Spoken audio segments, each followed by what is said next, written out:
একবার খলিফা হাজ্জাজ বিন ইউসুফ ঘোড়ায় চড়ে এক বনের পাশ দিয়ে যাচ্ছিলেন।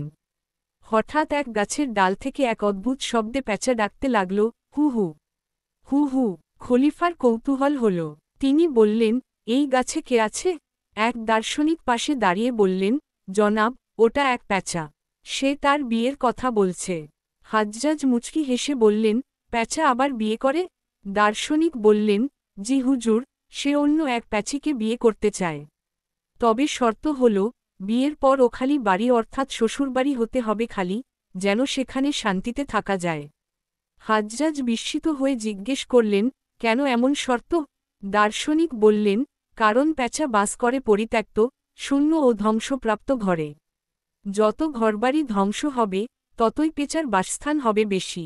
আর তাই তারা খুশি হয়, যখন জনপদ ধ্বংস হয়।